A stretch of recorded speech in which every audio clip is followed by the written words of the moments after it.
আমার দাদা বলেছিলেন মহিলারা যেদিন দাপড়ায় পুরুষকে গাছে তুলবে সেদিন কিয়ামত হবে। মাসাসিরা একটা বাস্তব ঘটনা শোনো। আমি তখন কুষ্টিয়া শহরে থাকতাম, এখন আমি গ্রামের বাড়িতে থাকি। বাসে গেছি বাড়িতে, মহিলা পুরুষের যে ঝামেলা ওর মধ্যে তো উঠছে। কোন মহিলা কেটা ধাক্কা মারেছে, টিপটাই সে আমার এই জায়গায় লাগছে, ওই যে টিপটা এখানে লেগে। বাড়ি গেছে আমার বুক হয়ে, কোথায় গেছি না বলে গ্রামের বাড়ি। ঈশ্বরে টিপ কেন, সত্যি কথা কও। আমি বউরে বউ, খবরদার আমাকে আমার উপর নারাজ হইও না। এটা আমার দাদা বলে গেছে, যেদিন দাবড়ায় পুরুষকে গাছে তুলবে সেদিন মনে করো কিয়ামত বেশি দিন দেরি না। মাসাসিরা কিছু মনে করো না। বড় পীর আব্দুল কাদের জিলানীর বয়স 4 বছর। কত? আমার কানের কাছে কে জানি বলেছে যে মহিলারা টাকা দিলেও ওদের একটু ওয়াজ করেন, তাই ওয়াজ করছি। একটা কথা ওদের বিরুদ্ধে বলবো না। আর এক মহিলা 1 বস্তা সিমেন্ট, আলহামদুলিল্লাহ 100 টাকা। জোরে কোন আমি, জোরে কোন আমি কি মাসাসিদের পক্ষে না বিপক্ষে? দোয়া করছি না, আবার কিনে আসছে। আরে মেয়েরা দানবীর রে, মুরগি কিন্তু পুরুষ লোক বলবে, মরে গেলে মুরগি কাঁচা জবাই করে খাবে, দমাত বাসায় দিবে। আরে হাইয়ে দিবে দেখলি।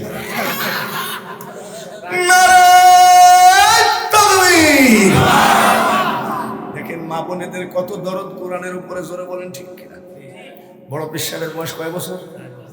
মাস্টারের কাছে যাই, উস্তাদের কাছে যাই, বলছে উস্তাদ জি আমার ছেলেটার একটু হাফেজ বানিয়ে দিয়ে যাও। মা চলে গেছে। উস্তাদ বলছে আব্দুল কাদের পড়ো আউযু বিল্লাহি মিনাশ শাইতানির রাজিম।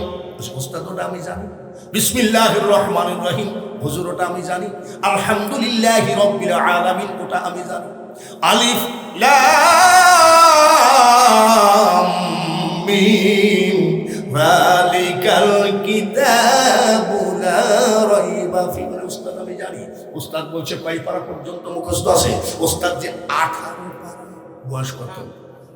বয়স কত? কয় পারা মুখস্থ? 18। উস্তাদ কয়টা মানুষ না জিন না ভূত না? বলছে বড় বিশ্বের বাড়ি চলে গেছে। বিকাল বেলায় হাজির উস্তাদ বাড়িতে, সালাম দেয়, আসসালামু আলাইকুম ইয়া আহলাল বাইত। ঘরে কে আছেন? সালাম নেন।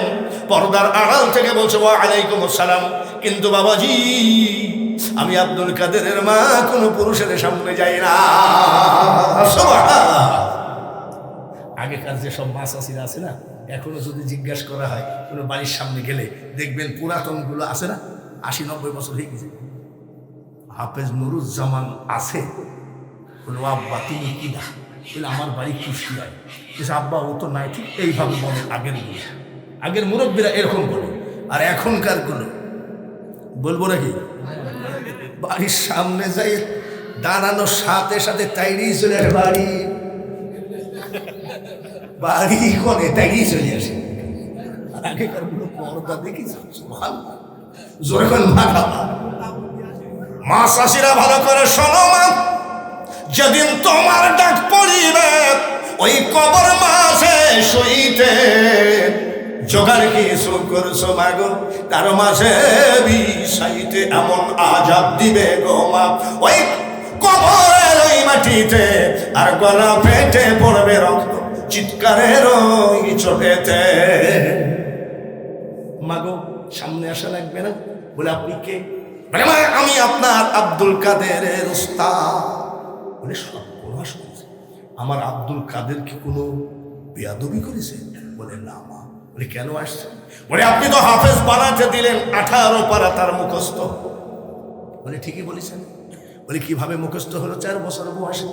আমার আব্দুল কাদের যখন ঘুম পড়ে আমি মা 1 পারা কোরআন শরীফ মুখস্থ শোনায় শোনায় আমার ছেলেকে ঘুম পড়া। হ্যাঁ, খালি সুবহানাল্লাহ কইরে মালকা মিলি চল যাও। বউকে বলো গেছে ছেলেকে ঘুম পড়া কোরআন পড়ি। আবার আমাদের মাসাসিরা ঘুম পড়ায় কেমনে? আগাডুম বাগাডুম ঘোড়াডুম ঘুমাও। হে বাঘ আসতেছে, শিয়াল আসতেছে। যে মা সন্তানকে বাঘের ভয় দেখায় ঘুম পড়ায়, সেই মা আর সন্তান বিড়াল ছাড়া শেরে বাংলা হবে না। 1 পারা করে ঘুম পড়ায়। আর আমাদের মা চাষিরা কি শিয়ালের ভয় দেখায় ঘুম পড়া। হয়তো মনে করছে যে এই হুজুর তো বললো যে বিরুদ্ধে বলবো না, তো দেখছি আমাদের বিরুদ্ধে বলছে পছন্দ না হলে তোমার টাকা নিয়ে যাও। এর ভিতরে না মিক্সার হয়ে গেছে, তোমার টাকা ওই কয়েনগুলো যা আছে তাই নিতে পারো। আমার চাচার নাম রহমতুল্লাহ, কত ভক্তি ছিল। আমার শাশি বলছে বাপু তুই তো জালসায় থাকিস, তো বিয়ের আগে তো তোর চাচার নামটা বলেছি, কিন্তু বিয়ের পরে তো আমি খুব ভয় করছি, ওই নামটা তো বলি না। আসসালামু আলাইকুম রহমতুল্লাহ। 26 বছর ভারতে ওয়াজ করেছি, কোনো জায়গায় ঠিকই না। আমার শাশির কাছে শিখে আমি শাশি তুমি এতদিন কি বলতেছো? বলো আব্বা তোর চাচা তোমার স্বামী তো গুরু ব্যক্তি, আমার নাম তো করা যাবে না। তা তুমি কি বলতেছো? আমার শাশি বলছে আসসালামু আলাইকুম আমাদের বাড়িওয়ালা। আসো কেন? এগুলো তোমার বাড়ি আর আমার বাড়ি খালি পদ্মা নদী, ওই পারে আমি আর এই পারে তুমি, ঠিক কিনা? আর যখন এই যে এইসব মাল ছিল না, যুবক হাতের মধ্যে বিড়ি, হুজুর আসতেছে ফেলাইয়ে দে, হাজি সাহেব আসতেছে ফেলাইয়ে দে, মৌলানা সাহেব আসতেছে ফেলাইয়ে দে, ফেলতো না? আর এখনকার যুবক আবার কয়ে ওস্তাদ ভালো আছেন তো, ম্যাচ আছে নাকি? হুজুরের কাছে ম্যাচ দিলি রে হাফেজ নুরুজ্জামান, ভাঙ্গা মার্কেটে দিলি। আমি লোকটাকে খুব ভালোবাসি, কেন যে ভালোবাসি আমি নিজেও জানি না। ওই একবার ডাকি কয় বাজান একটু, আমি যাবো। একবার মনে হয় শরীয়তপুরের কাছে শাখা খাইছে, আর ওয়ারি উস্তাদ মাল নিয়ে শরীয়তপুরে আসে নাই, আমার কাছে কাঁদছে ভাই। আমি আব্বা বলা লাগবে না, আমি ওই জন্যই জন্মগ্রহণ করেছি। ওই ওরা যখন আসবে না তখন আমি ঠেকা কাজ সামলাবো। তাই বলে বাবা একবারে সেহেরির সময় দিলে হয় নাকি? এবার মোনাজাত করবো নাকি? মোনাজাত করবো। আরে রাখেন, আব্দুল কাদের জিলানীর বাপ একটা ফল খাইছিল, এই ওয়াজ 1000 বার শুনেছেন। ফল খাইয়ে বলতেছে ফলটা কার? কিয়ামতের মাঠে তো হিসাব দেওয়াই লাগবে। ফামাই ইয়ামাল মিসকালা যাররাতিন খায়রান ইয়ারা শাররান। কার ফল খেলাম? আস্তে করে ফল আলার বাড়িতে যাই, ফল আলা আবার আর এক অলি, সুবহানাল্লাহ মারহাবা। ফল আলা দেখছে আল্লাহর অলি, চেহারা দেখলে বোঝা যায় না। জোহরে চিনে জোহর, স্বর্ণকারে চিনে স্বর্ণকারে কি চিনে, আর শুয়োরে কি চিনে? ও সুতা শুয়োরে ভালো কচু খায় না, পচা কচু পাইলে ওর একবার আত্মা ভরে যায়। তো আস্তে করে ডাক দিয়ে কয় আসসালামু আলাইকুম। ফলের মালিক আবার বলছে ওয়ালাইকুম সালাম। চাচা অমুক নদীর কিনারে আপনার গাছ আছে না কেন? বলে আমার গাছ তুমি খোঁজ রাখো কেন? বলে চাচা একটু মাফ করেন, একটা ফল খাই ফেলেছি। বলে তোর বাপের ফল খাইছিস নাকি? ইনিও অলি, বড় বিশেষের বাপও অলি। বলছে চাচা আমি ভুল করে ফেলেছি, মাফ করেন। এই আল্লাহর বলে চিন্তা করছে ওই ফলের গাছের ফল আমি জীবনে একটাও পাই নাই, মানুষই খাইছে। আর এই লোকটা ফল খাইয়ে মাপ চাইতে আসছে, মনে হয় একটা মানুষ পালা। বাপ মাফ হবে না, মাফ করাই লাগবে চাচা, কিয়ামতের মাঠে হিসাব দিতে হবে, মাফ করাই লাগবে। বলে মাফ হবে না, যদি মাফ করতে হয় 12 বছর গোলামি করতে হবে। বলে আমি তাই রাজি আছি। ফল পাইলা গো, জোরে কম, এক ফলে কত বছর? ওইরকম ফল আমরা কি খাই? বাজারে যাই এই বড়ই কত করি? বলে 60 টাকা, যে 1 কেজি। ওজন করতে করতে তো 250 মাইরে দিছি, তোর বাপের তো মাইরেছি। আবার গিরি দেখাতে আসিস আমার কাছে। আমার শালা আসছে, আমার শালা বলছে দুলা ভাই 1 কেজি আঙ্গুর নিবো। তাহলে আঙ্গুর আর মারতে আছে, আমার শালা গিলতে আছে। তো পীরগিরি করলে আমি বুঝবো নাকি? এত সস্তা কথা। ইব্রাহিম আদহাম বলে কি বলে রহমতুল্লাহ আলাইহি মক্কা মদিনা জিয়ারত করলেন, কামেলিয়াতি আধ্যাত্মিক শরীয়ত তরিকত পাশ করে ফেললেন। এইবার উনি নিয়াত করলেন ফিলিস্তিনে বাইতুল আকসাতে উনি 1 মাস রোজা করবেন। নিয়াতটা ভালো না খারাপ? পায়ে হেঁটে হেঁটে যাবেন, একটা করে খেজুর খাবে সেহেরি, একটা খেজুর খাই ইফতারি, এইভাবে যাবে উনি। সব শেষে এই চিল্লাটা উনি করবেন।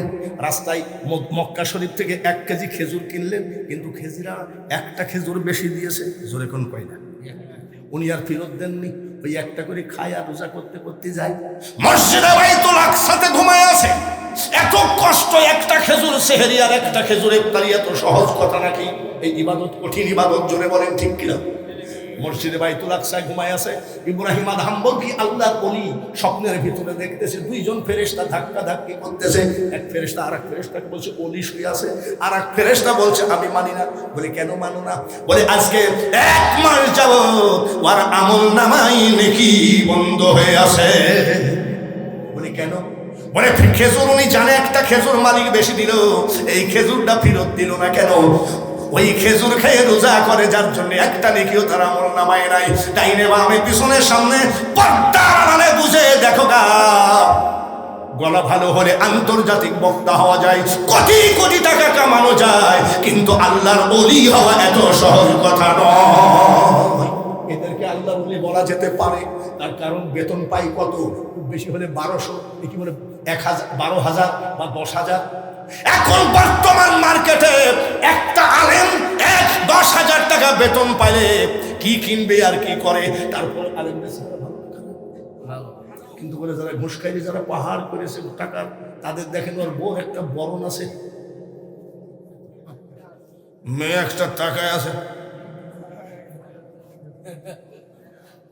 সভাপতির দিকে তাকাইছে, প্রধান বক্তা মনে করে বাংলা মাল আমার দিকে তাকাইছে, আমাদের দেশে টেরা। আলেমগুলো ভালো আছে কিনা জোরে বলেন, জোরে বলেন। ভাইরা আমার একটাই দাবি রইল, ও বাবাজিরা, আপনারা শুধু এই মাদ্রাসা খানাকে জিন্দা রাখেন কিয়ামতের মাঠে। এই প্রশ্ন করা হবে না জুলুস কেন করলা না, এই প্রশ্ন করা হবে না কেন তুমি নবীর নামে লাফালাফি করলা না। নবীকে মানা মানে নবীর কোরআনকে জিন্দা রাখা। সাহাবীরা এই কোরআনের জিন্দা রাখার জন্য জীবন দান করেছে, জোরে বলেন ঠিক কিনা? আচ্ছা ভাইরা, হজ করেছেন কেটে হাত তোলেন তো, একটা লোক নাই নাকি? মারহাবা কোন? আচ্ছা, মসজিদে কুবার নাম শুনছেন নাকি? শুনছেন নাকি? ভালো করে খেয়াল করে শুনে মাসাসিরা, তোমাদের ওয়াজ আছে, খবরদার যাইও না। তোমাদের ওয়াজ আরো আছে, খবরদার যাইও না। আরো মেলা ভালো ভালো ওয়াজ আছে। সেদিন এক মাস্টার এসে বলছে একটা তাবিজ দেন তো। বলে কেন? বলে আজ দুপুর বেলায় আমার বউ আমাকে বঠিয়ে নিয়ে যেতে গিয়েছে। এই জন্য বলছি মাসাসিরা, তোমাদের দাওয়াত দিলাম, ওয়াজ আছে। এই মসজিদে কুবা হলো আমার নবীজির নিজ হাতে বানানো মসজিদ, ধরে কোন মারহাবা। এই জায়গাটা ছিল ইহুদির জায়গা। নবীজি যাই বলছেন, শোনো, তুমি কলেমা পড়ো, মুসলমান হও, দান করো, আর না হয় যদি মুসলমান না হও বিক্রি করো। ইহুদি বলতেছে আমি মুসলমানও হব না, কলেমাও পড়বো না, টেকার গরম দেখায় না। নবীজি মুখটা বেজার করে বসে আছে। হযরত ওমর, আলী, ওমর, আবু বকর ডাক দিয়ে কয়, ইয়া রাসূলুল্লাহ, নবী গো। মুখটা বেজার কেন? বলে ওমর গো, আবু বকর গো, ওই জায়গাটায় আমি একটা মসজিদ বানাবো, কিন্তু ওই ইহুদি মুসলমান হবে না, দানও করবে না, আবার বিক্রিও করবে না। হযরত ওমর ডাক দিয়ে কয়, ইয়া রাসূলুল্লাহ, ইয়া হাবিবাল্লাহ, আমি সব সহ্য সইতে পারি, কিন্তু আল্লাহ রাসূলের মুখ বেজার, এটা আমরা সইব না। আপনি চিন্তা করেন না। হযরত ওমর আবু বকর যাই বলছে, এই জমির দাম লিবা কত? ওই ইহুদি বলছে টাকার গরম দেখায় না, যাও। হযরত ওমর আবু বকর পারল না, নবীজি মুখটা বেজার করে বসে আছে। এমন এক পর্যায়ে হযরত উসমান গনি হাজির, আসসালামু আলাইকা ইয়া রাসূলুল্লাহ। হুজুর আপনার মুখটা বেজার কেন? চোখের গুনায় একটু পানি পানি দেখা যায় কেন? বলে বস বাবা। বলে কি হয়েছে? ওই জায়গায় আমি নিয়ত করেছি একটা মসজিদ বানাবো, ওই সেই মসজিদে কুবা মসজিদে বানাবো, কিন্তু ওই বেয়াদব কলেমাও পড়বে না, দানও করবে না, আবার বিক্রি করবে না। এবার উসমান গনি কি বলছে জানো? এই দেখো মহাব্বত কাকে বলে। আর আমাদের নামাজ না, রোজা না, কয় মন যদি দিতে হয় নবীকে দিও। নামাজই তো পড়িস না তুই, মন নবীকে কি দিবি? উসমান গনি কয়, ইয়া রাসূলুল্লাহ, আমি আপনার জামাই, আমি ব্যবসায়ী মানুষ, ইয়ামিন শহরে সিরিয়া শাম দেশে মুকামে যাই, 1 মাস 15 দিন 20 দিন পরে ফেরত আসি। আইসে নবী গো, খোদার কসম করে বলি, আমি বেটা বিটির মুখ দেখি না যত বেলা পর্যন্ত আপনার মুখ আমি না দেখি। 1 মাস 10 দিন 15 দিন এসে আগে কার মুখ দেখে? আপনাকে দেখে তারপরে গা বেটা বেটির মুখ দেখি, আর আইসি দেখি চোখে পানি। বলে কেন? বলে ওই জায়গাটা মসজিদ বানাবো, কিন্তু বেঈমান তো দেয় না। বলে হুজুর আপনি বেজার হবেন না, একটু মনটা খুশি করেন, আমি দেখতেছি ধনী লোকের সাথে ধনী লোকের বন্ধুত্ব হয়, বক্তার সাথে বক্তার বন্ধুত্ব হয়, পকেট মারের সাথে পকেট মারের বন্ধুত্ব হয়। জোরে বলেন ঠিক কিনা? ওসমান গনি ব্যবসায়ী মানুষ, ইহুদি হলে কি হবে? ব্যবসায়ী ভাই ভাই, বণিক সমিতি, ব্যবসায়ী সমিতি, যাই বোঝাই জমির দাম কত নেবে? তিনজন কিনতে আসছে, আমি দিইনি, ওরা টাকা খুব একটা দিতে পারবে বলে মনে হলো না, এটা তোর জন্য রেখে দিয়েছি।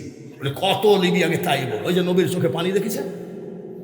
আমার মিল কারখানা, আমার গোডাউন গুদাম ঘর, আমার জমি জায়গা, আমার টাকা পয়সা সবগুলো লিখে নিয়ে জমিটা দিয়ে দিয়েছে। কিছু নাই ওসমান গনির, সব লিখে দিয়েছে। সুযোগে সুযোগে সদ ব্যবহার করে দিয়েছে।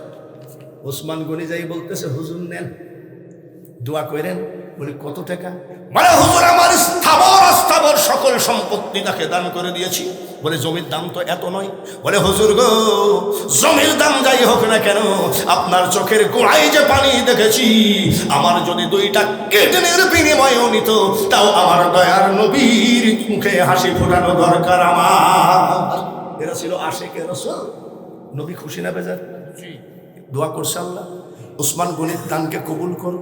ওসমানী কলি ভাই আমি নবী বলে ওসমান যে দামে কিনেছে তার থেকে হাজার হাজার গুণে বাড়িয়ে দাও। ওসমান গনি বলছে আল্লাহুম্মা আমিন। আবেগে আবেগে আর থাকতে না পেরে বলছে খেজুর গাছ রে, কিয়ামতের মাঠে তুই আল্লাহর সামনে আমার ওসমানের পক্ষে সাক্ষী দিস। মোনাজাত শেষ হয়ে গেল। ওসমান গনির চোখ মুছতেছে, ওই পিছনে ইহুদি দাঁড়ায় আছে। কোন ইহুদি? ওই জমির মালিক। ওসমান শোনো কি এই ডাকিটা? বলে এটাই তো আমার নবী।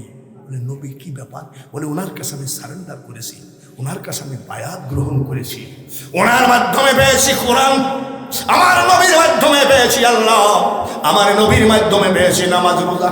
তাই না? বলে তুমি যখন মুসলমান হয়েছো এটা অরিজিনাল নবী। দেখবেন আমাদের দেশে কোনো পীর সাহেবের সামনে যদি স্কয়ার কোম্পানির মালিক বসে থাকে, তাহলে আমরা মনে করবো এ মাল অরিজিনাল। আর যদি শেখ হাসিনা হেলিকপ্টারে করে কোনো পীরের দরবারে যায়, ও পীরকে ধরে কি?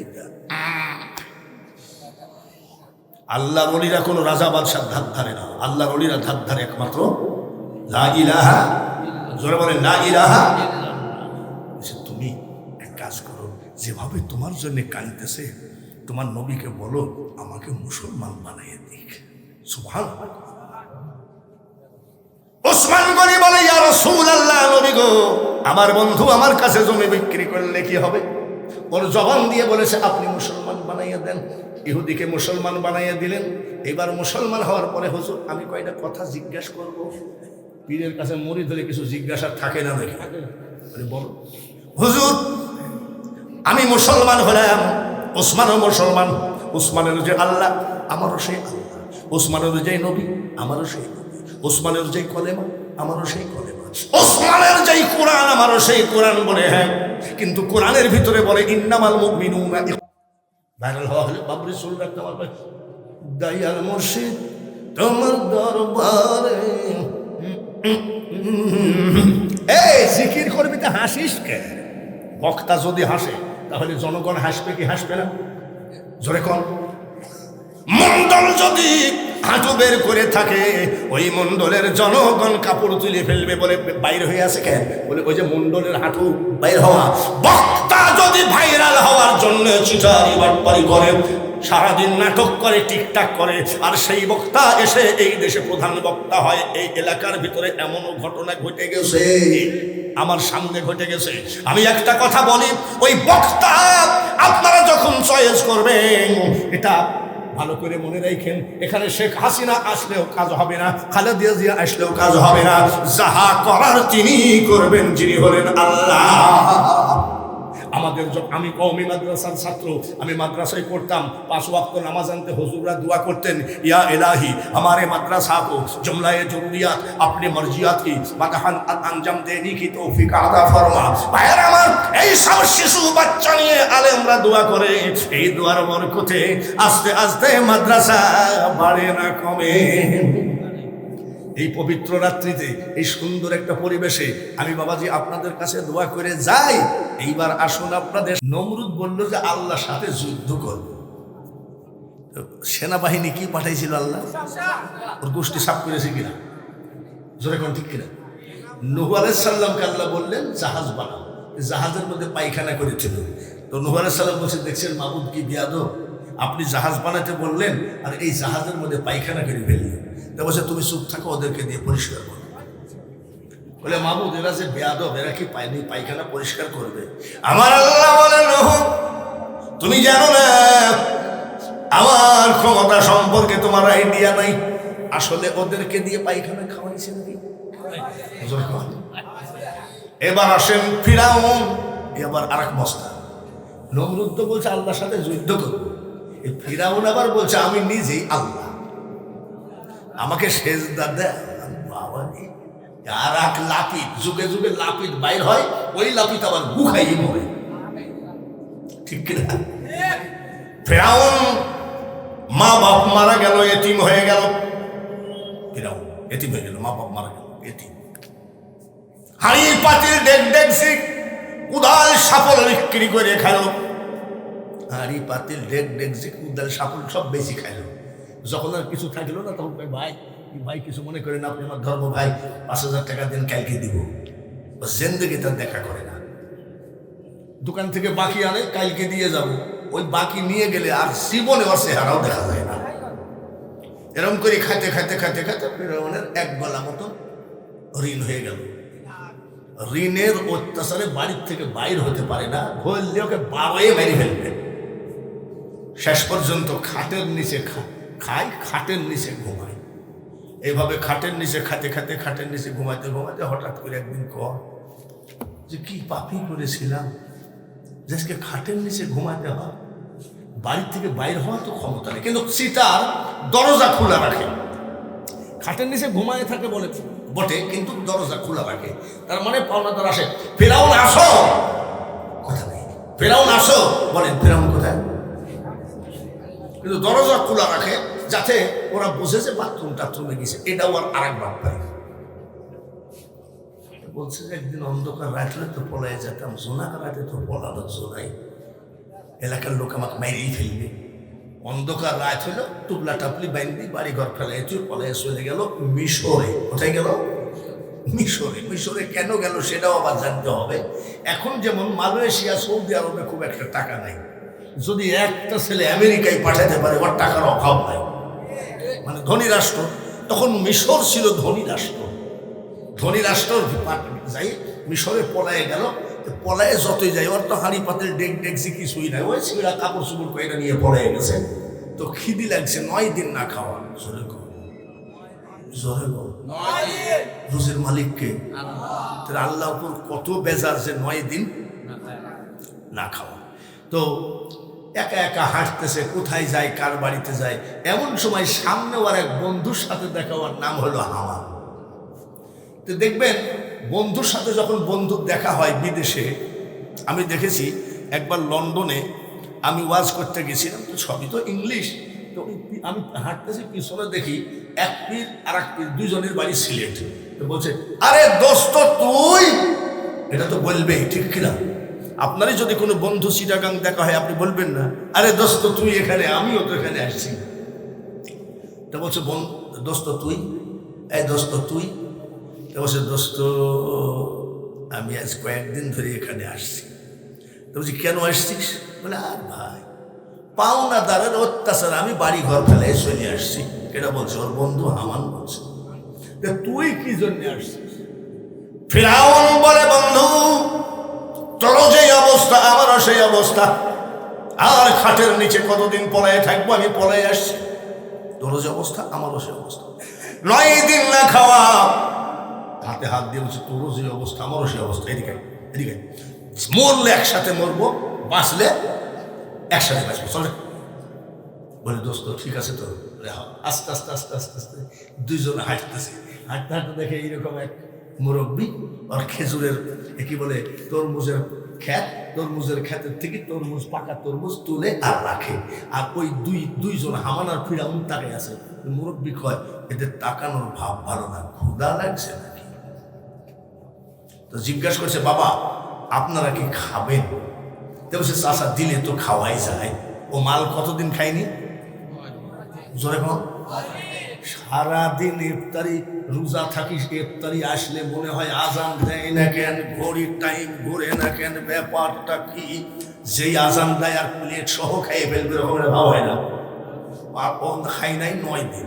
মুরব্বী দুইজনকে 2টা বড় দিয়েছে, কি বলে তরমুজ দিয়েছে 2টা, ব্যাস 5 মিনিটের মধ্যে বসাই দিয়েছে। মুরব্বী বলছে, কি কতদিনই খাই নাই। আরে বাবাজি শোনেন, আপনারা কি কামলা টামলা দিবেন নাকি? বলে, চাচা কিছু মনে করেন না, আমরা কামলা খুঁজতেছি। তাই নাকি? আমরা কামলা খুঁজতেছি। আমার এই জায়গায় কাম খুঁজতেছি, আমার এই জায়গায় কামলা দিবা? বলে, রাজি আছি। আচ্ছা বলো, তোমাদের কাজ হবে তোর পাকা তরমুজ তুলবা, বাজারে বিক্রি করে আমাকে টাকা জমা দিবা, কিন্তু তোমাদের বেতন মাসিক লিবা না সাপ্তাহিক না ডেলি? বলছে, চাচা ডেলি হাজিরাটা দিয়ে। যেভাবে সব হাতা গুছাইয়ে ফেললেন তো মনে হলো যেন এখনই ফিলিস্তিনকে মাইরে ঠ্যাং ভেঙে দিবেন। বাবা, ওয়াজের মাহফিলে হাতা গুছাইয়ে তো লাভ হবে না, লাভ তো হতে হবে, ওখানে যেতে হবে। জোরে বলেন ঠিক?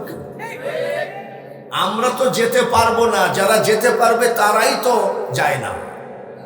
ইরান কি যায়? তুরস্ক কি যায়? কিন্তু মিথ্যা কথা বলে। আমরা আসি, চালিয়ে যাও। এই গোটা মুসলিম জাতি জীবনে কি এক হবে না? আল্লাহ যেন সবাইকে এক করায়, সবাই বলি আমিন। আমরা ওয়াজে যে ভাব করি তাতে মনে হয় ফিলিস্তিন ধ্বংস করে ফেলবো, এই কি বলে, ইসরায়েলকে ধ্বংস করে ফেলবো।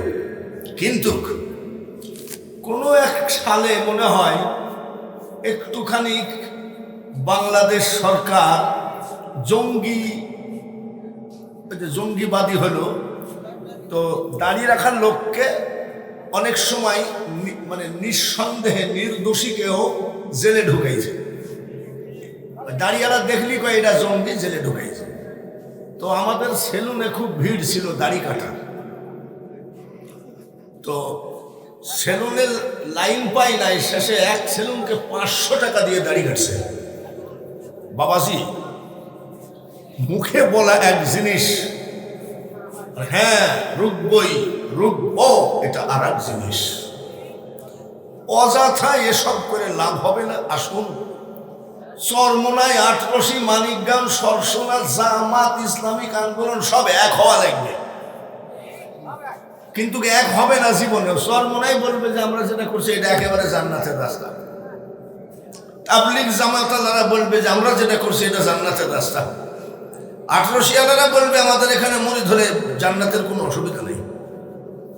এই যে আমরা যার যার ব্যক্তিগতভাবে দখল করে বসে আছি, এটা ছেড়ে দিতে হবে।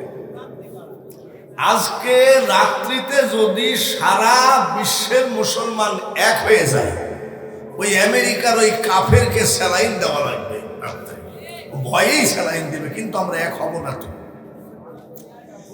ইন্টারনেট খুলেন দেখেন, ইরান লোক পাঠাইলো কিন্তু ভুয়া কথা, ইরাক লোক পাঠাইলো ভুয়া কথা, আবার দেখবেন তুরস্ক যুদ্ধ বিমান পাঠালো, এসব চিটারি কথা। কিন্তু আমরা সমস্ত বড় বড় শক্তিধর রাষ্ট্রগুলোই তো হলো ইহুদিদের দালাল, হবে কি করে? আসুন, আমাদের দেশে একটা মাদ্রাসা আছে, এই মাদ্রাসার হাফেজ জনাব নুরুজ্জামান সাহেব, মহতামিম নুরুজ্জামান সাহেব একটা হিসাব দিলেন, 7 লক্ষ টাকা এখনো মাদ্রাসা ঋণী। বাংলাদেশের রাজশাহীতে একটা মাদ্রাসা আছে, 300 উস্তাদ আছে, ছাত্র আছে কিনা আল্লাহ জানে, এবং তিনি কমপক্ষে 5 কোটি টাকা দামের গাড়িতে চড়েন। এবার হাফেজ নুরুজ্জামান প্রতি বছর জালসা দেয়, আলেম ওলামা সবাইকে ডাকে, কিন্তু ওনাদের মাদ্রাসাটা ভিজিট করতে আসলো ইসরায়েল। আপনারা অনেকে দেখছেন যারা ইন্টারনেট খোঁজাখুঁজি করেন, ইসরায়েলের ইহুদিরা এসে মাদ্রাসা ভিজিট করে। সেই মাদ্রাসা বাংলাদেশে আছে কি নেই? তাহলে বলুন, ওনাদের মাথায় টুপি আছে, দাড়ি আছে, জুব্বা আছে, ওনারাও সহি হাদিস খুঁজে, সহি ছাড়া ওরা জয়ী কোনো হাদিসই খুঁজে না। তাদের যদি ইহুদিদের টাকায় মাদ্রাসা হয়, হলে কি হবে? এই যে 17 জন ছেলে হাফেজ হয়ে গেল, এই হাফেজটা হলো কিভাবে? আপনার 1 মণ ধান, 10 কেজি চাউল, 500 টাকা, এইভাবে দিতে দিতে আজকে 17টা আপনাদের কি বলে দান করে করে যে আপনারা একটা পাহাড় তৈরি করেছেন, সেই পাহাড়ের ফল আজকে 17 জন হাফেজ। জোরে বলেন ঠিক কি? আর যারা ওই ইহুদিদের দালালি করছে তাদের যাই দেখেন উস্তাদি আছে, মানে ওরা ইহুদিদেরকে দেখায়, দেখেন স্যার উস্তাদ কত, 300 যদি উস্তাদ হয়, ছাত্র জানি কত আছে, এই করে টাকা নিয়ে এসে খাই। কে কি করলো না করলো আমাদের দরকার নাই। আমরা মুসলমানের পক্ষে আসি কি নাই, নাকি ইসরায়েলের পক্ষে? মুসলমানের পক্ষে আমরা কিছু পারি বা না পারি। যারা এজিদের দলে ছিল তারাও হুসাইনকে মহাব্বত করত, কিন্তু এজিদের দাবরের কাছে হুসাইন মনে মনে কানছে হুসাইন হুসাইন করে, কিন্তু এজিদকে আর না বলে উপায়ও ছিল না। আমাদের অবস্থা হচ্ছে তাই,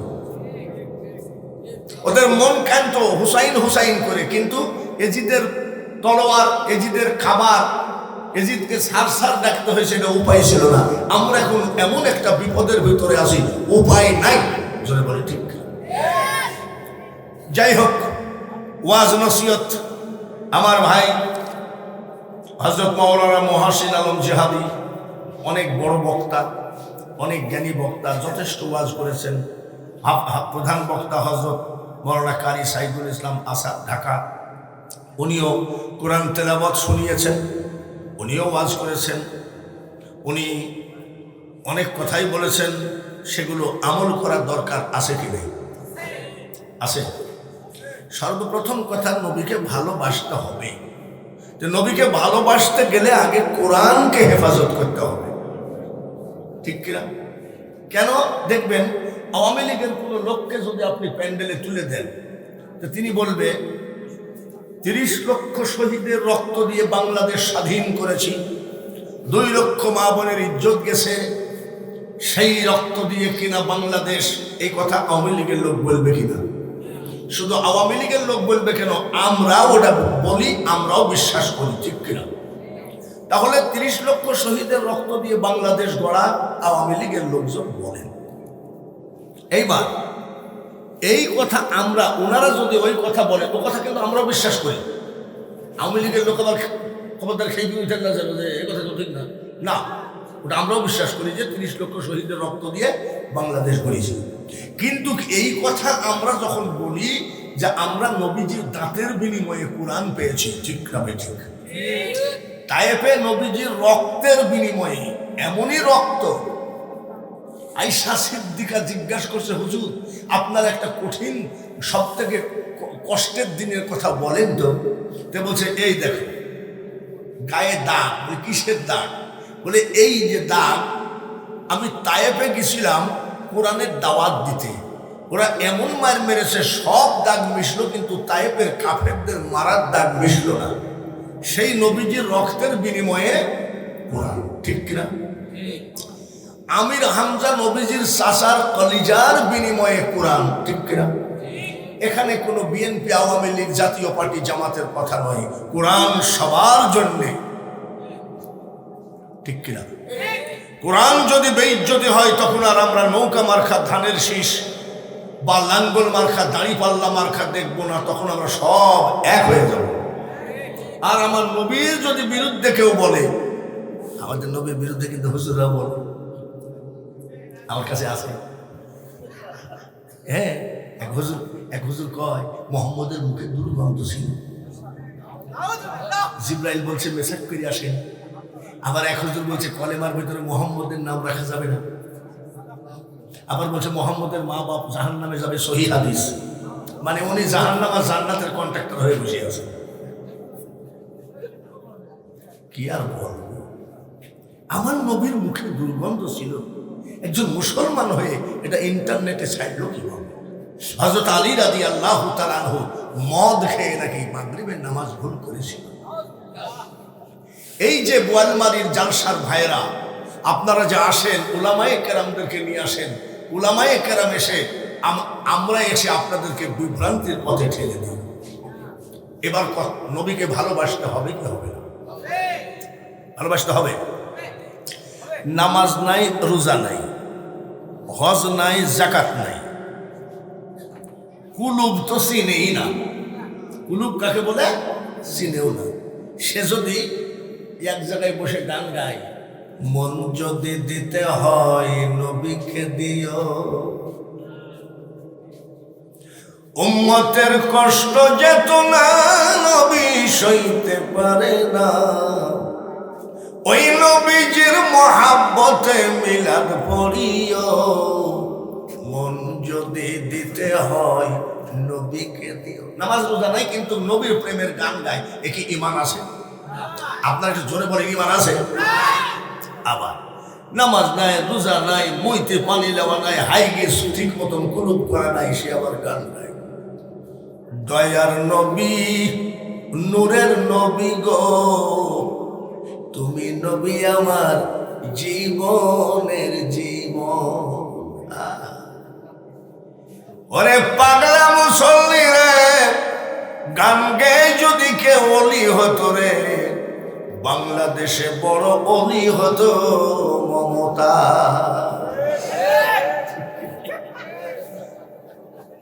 মমতাজ যা গান গাইছে, মমতাজের গানের ডিজাইন আছে।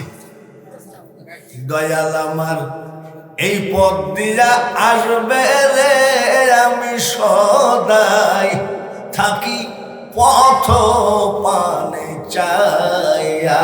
মানে দয়াল মানে আল্লাহ এই রাস্তা দিয়ে আসবে, যার জন্য রাস্তার মাঝখানে আল্লাহকে ধরার জন্য দাঁড়িয়ে আছে। এসব বাদ দিয়ে আইসো কাকে ভালোবাসা বলে। হযরতে হুযায়ফা রাদিয়াল্লাহু তাআলা আনহু নবীজির একজন সাহাবী ছিলেন। কেবল মদিনার একটা গলির ভিতরে বিয়ে পড়ানো হলো, বিয়ে পড়ানো হয়ে গেল। বিয়ে পড়ানোর পরে হুজুররা কি করে? মুনাজাত হয়ে গেল। এখন জামাইয়ের সামনে ভালো ভালো খাবার আসবে, ভালো ভালো বিশাল প্লেট সাজানো। কি প্লেট করে আপনাদের দেখে? কি প্লেট? বড় প্লেট। কি প্লেট? কেবল কত ডিজাইনের খাবার আসবে, কেবল হুজুর মুনাজাত করলেন। এমন সময় একটা লোক এসে একখানা চিঠি হযরত হুযায়ফার হাতে দিয়ে চলে গেলেন। ওই বিয়ের ফাংশনে হুযায়ফা দেখে এই চিঠি দুনিয়ার কোন মানুষের চিঠি নয়, এই চিঠি হলো আপনার আমার নবী মুহাম্মাদুর রাসূলুল্লাহ সাল্লাল্লাহু আলাইহি সাল্লামের চিঠি। দাঁড়িয়ে গেলেন, আদব আছে নাকি? দাঁড়িয়ে গেলেন, সুবহানাল্লাহ, চুমা দিলেন। কি বলছে জানেন? হুযায়ফা রে, আমি আখিরি পয়গম্বর বলছি রে, যেখানেই যেই অবস্থায় থাকো, পত্র পাওয়া মাত্র আমার সঙ্গে দেখা দেয়। পত্র পাওয়া মাত্র চিঠিটা সুমা দিয়ে পকেট রেখে সঙ্গে সঙ্গে ঘোড়ায় চলে গেলেন। এক গিলাস পানি পর্যন্ত শ্বশুর বাড়ির খায় না।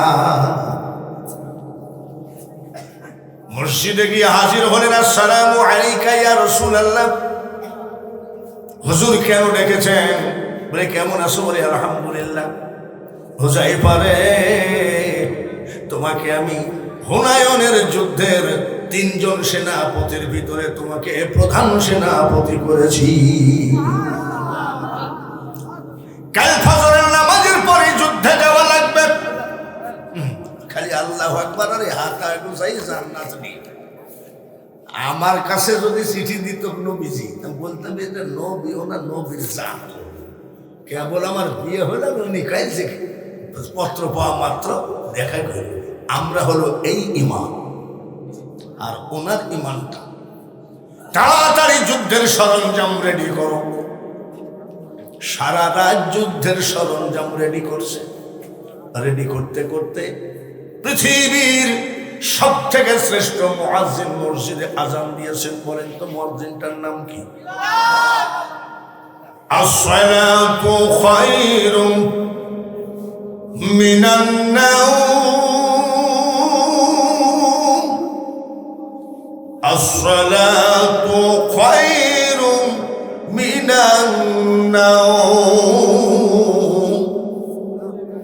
সঙ্গে সঙ্গে হযরত হুযায়ফা এসে নামাজে দাঁড়িয়ে গেলেন। সারা রাত কিন্তু ঘুমাই নাই, সারা রাত নামাজে দাঁড়িয়ে। নামাজের পরে নবীজি সাহাবীদের সামনে যুদ্ধের ট্রেনিং দিচ্ছেন। সুবহানাল্লাহ। আমার নবী কি যুদ্ধ জানতেন না? আমার নবী সব সাইডেরই মহাজ্ঞানী। যুদ্ধের কায়দা কৌশল, কিভাবে অ্যারেস্ট করবে, কিভাবে তাকে যুদ্ধ করবে, সব বলছে। সব এক মনে নবীজির দিকে তাকিয়ে আছে। এমন সময় কোন একটা মানুষ এসে হুযায়ফার হাতের মধ্যে চিঠি দিয়ে গেলেন। নবীজির দিকে তাকিয়ে আছে, আবার গোপনে পড়ে, স্বামী গো আমার সালাম নিও, আশা করি মহান আল্লাহ তাআলার ইচ্ছায় ভালো আছো। বিয়ে হয়ে গেল, কোন কারণে উঠে দৌড় দিলা? বিয়ের মাহফিলে কোনো ঝামেলা হয়েছে কিনা জানি না। আমি তোমার বিবাহিতা স্ত্রী। স্বামী গো আমার অনুরোধ, যদি কোনো ত্রুটি হয়ে থাকে ক্ষমা করে দাও। সারা রাত আমি বাসর ঘরে বসে কেঁদেছি। এক নজরে দেখা করো, কোন অপরাধে তুমি উঠে গেলা, এক গ্লাস পানি পর্যন্ত পান করলা না। ইতি তোমার বিবাহিতা স্ত্রী। হুযায়ফা চিঠি লিখছে, স্ত্রী রে আমার যাওয়া সম্ভব হবে না। আখিরি পয়গম্বর, আমাদের নেতা, রহমাতাল লিল আলামিন, বিশ্ব নেতা নবী মুহাম্মদুর রাসূলুল্লাহ হুনায়নের যুদ্ধে আমাকে প্রধান সেনাপতি করেছে, আরো 2 জন আছে। তুমি আমার জন্য দোয়া করো। যুদ্ধে যদি মারা যায় দেখা হবে কোন জায়গায়? দেখা হবে হাসরে। আর যদি মারা যায়, জীবিত থাকি, দেখা হবে ইনশাআল্লাহ, দোয়া করো। আবার আর একখান কিছুক্ষণ পরে, এই চিঠি চলে যাওয়ার পরে আর একখান চিঠি আসলো, স্বামী গো তুমি যুদ্ধে যাও, আমি নিষেধ করব না, যেহেতু তোমাদের নেতার অর্ডার, যাও। কিন্তু আমার হাতের এক গিলাস পানি তুমি খাও নাই, তুমি আমাকে দেখো নাই, আমি তোমাকে দেখি নাই, কেমনে তোমাকে কিয়ামতের মাঠে আমি চিনব? স্বামী গো এক নজর দেখে যাও, আমি তোমাকে যুদ্ধ যেতে বাধা দেব না। চিঠি দিচ্ছে, চিঠি পড়ে আবার চিঠি লিখতেছে, চিঠিতে পড়ছে আবার চিঠি লিখতেছে, স্ত্রী রে আমাকে ডিস্টার্ব করো না। তার কারণ আমার নবীর চেহারা মুবারকের দিকে তাকায় আসি, তোমার সাথে আড্ডা মারার টাইম আমার নাই, এরাই হলো ঈমানদার। আমাকে ডিস্টার্ব করো না। নবীজি বলছে, হুযায়ফা একটা কথা বলি, বলে কি? তুমি আমার মুখের দিকে তাকায় কথা শুনতেছো, কিন্তু গোপনে গোপনে কি জানি একটা পড়তেছো। আদবের সাথে দাঁড়িয়ে গেলেন, ইয়া রাসূলুল্লাহ, নবী গো, নবী আপনি কালকে যখন চিঠিটা দিলেন তখন আমার কেবলমাত্র বিয়ে কবুল হলো। কেবলমাত্র কি হলো? যখন ওই বাড়িতে আমি এক গ্লাস পানি পর্যন্ত খাই নাই, আপনার চিঠি পাওয়া মাত্র আমি ঘোড়া দাবড়ায় চলে এসেছি। নবীর চোখে পানি ছলছল করছে। ঈমান কত! সুবহানাল্লাহ। ওরকম ঈমান কি আমাদের হবে নাকি? যেরকম পাগল নাকি? ইনশাল্লাহ তো সবসময় বলি, একজনের কাছে টাকা পাবো 4 বছর, আমি আমার টাকাটা দিবি কবে? তো ইনশাল্লাহ বুধবারে, 3 বছরের মধ্যে বুধবার হয় নাই। ভাইরা মাস এইবার নবীজি বলতেছে তোমাদের ইমানের বড় বাহাদুরি। চলো যাই। নবীজি রওনা দিলেন। রাস্তার ভিতরে দাঁড়ায় বলছে, হুযায়ফা রে, তুমি তোমার স্ত্রীর মুখখানা দেখো নাই? আমরা রাস্তার ভিতরে দাঁড়াচ্ছি, তাড়াতাড়ি যাও, তোমার স্ত্রীর চেহারাটা এক মুহূর্তের জন্য দেখে আইসো। নবীর হুকুম, সঙ্গে সঙ্গে ঘোড়া দাবড়ালেন। সঙ্গে সঙ্গে ঘোড়া দাবড়ায় শ্বশুর বাড়ির গেটে দাঁড়িয়ে গেলেন, ঘোড়ার থেকে নামে নাই। হুযায়ফার স্ত্রী, তোমার স্বামী হাজির, চলে এসো। কোনো কথা থাকলে শেষ করো। চলে আসছে, চিৎকার করে কান্দে, স্বামী গো, ওগো স্বামী, কি অপরাধে আপনি বাড়ির ভিতরে আসছেন না? একটু আসেন, এক গ্লাস শরবত খান। ব্যাপারটা কি? বলে, কি বলার আছে বলো। ইমান দেখেন, কি বলার আছে বলো। সারা রাত আমি বাসর ঘরে বসে বসে কেঁদেছি, আপনি একটু ভিতরে আসেন। আসেন। বলে, কি বলার আছে তাড়াতাড়ি বলো। এইবার স্ত্রী ডাক দিয়ে কয়, স্বামী গো, আমি মদিনার মেয়ে, আমি জানি আপনাদের নেতা যাহা বলবেন তার থেকে তিল পরিমাণ কম এবং বেশি করবেন না। কথা, আমি তো আপনার স্ত্রী। বলে, হ্যাঁ, আমি একটু মুনাজাত করব, আপনি একবার বলবেন আল্লাহুম্মা আমিন। আমি জানি সাহাবায়ে কেরামরা যখন যুদ্ধের পোশাক পরে ফেলে, একবার যদি আমিন বলে, ওই যুদ্ধের পোশাকের দিকে তাকিয়ে আল্লাহ তাআলা সঙ্গে সঙ্গে মুনাজাত কবুল করে নেন। আমি একটু মুনাজাত করব, আপনি একবার আমিন বলবেন। এইবার হুযায়ফা রাদিয়াল্লাহু তাআলা বলছেন, মুনাজাত করো, আমিন বলার জায়গা থাকলে আমি সে জায়গায় বলবো, ওয়াদা দিতে পারবো না। হাত তুলছে, ওগো বাবু, আমি আমার বিবাহিতা স্বামী হুযায়ফা হুনায়নের যুদ্ধে পাঠাইয়া দিলাম। হুনায়নের যুদ্ধে তুমি মেরে ফেলো না, আমার বুক খালি করো না, আমাকে বিধবা করো না। চিৎকার করে করে কাঁদলে। একবারও সাহাবী হুযায়ফা আল্লাহুম্মা আমিন বলেন না। মেয়েটা কেন্দ্রে যারে যারা হয়ে যায়। মুনাজাত শেষ করে বলছে, আপনি একবারও আমিন বললেন না। বলে, আমিন বলার জায়গা নাই। ইমান কাকে বলে দেখেন, আমিন বলার জায়গা নাই, তাই নাকি? কেন? আরে স্ত্রী, দেখ দেখ, আসমানের দিকে তাকায় দেখ, যদি চোখ থাকে, আসমানের দরজা খুলে গেছে, জান্নাত আমাকে ডাকে, আয় আমি তোর জন্য রেডি। সামান্য 2 দিনের মহাব্বতে, 2 দিনের রং তামাশাই আমার আজীবন কিয়ামত পর্যন্ত ওই মজা আমি ছেড়ে দিতে পারি না। আমি চলে গেলাম, দোয়া কইরো বেঁচে থাকলে দেখা হবে, আর যদি মারা যায় দেখা হবে কোন সময়। যুদ্ধে হযরত হুযায়ফা রাদিয়াল্লাহু তাআলা আনহু মারা গেলেন। ওয়ালা তাকুলু লিমান ইউকতালু ফি সাবিলিল্লাহি আমওয়াত বাল আহইয়াউ ওয়ালাকিন লা তাশউরুন। আল্লাহ তাআলা বলেন, আল্লাহর রাস্তায় যারা মারা গেছে তাদেরকে মৃত বলো না, তারা জীবিত, কিন্তু তোমরা উপলব্ধি করতে পারো না। সুবহানাল্লাহ। এটা শহীদানদেরকে বলা হয়েছে। আল্লাহ, এরকম ঈমান আমাদের হতে হবে। ঈমানের প্রেম, এরকম নবীর উপরে প্রেম আমাদের হতে হবে। আর যদি নামাজ নাই, রোজা নাই, গাজা একদম মাইরে অমনি একটা গানে টান মারলেন, একে কোনো প্রেমিক বলা যাবে না। আর যে ফিলিস্তিন করতেছেন, এই ফিলিস্তিন মুসলমানরা ইহুদি,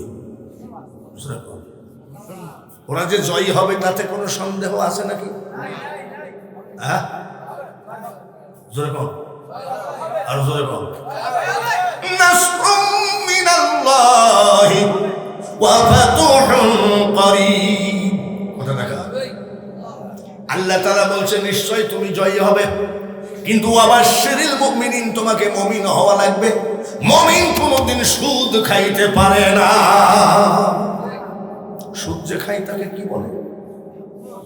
মদ যে খাই তাকে কি বলে? গাঁজা যে খাই তাকে কি বলে? হিরোইন যে খাই তাকে কি বলে?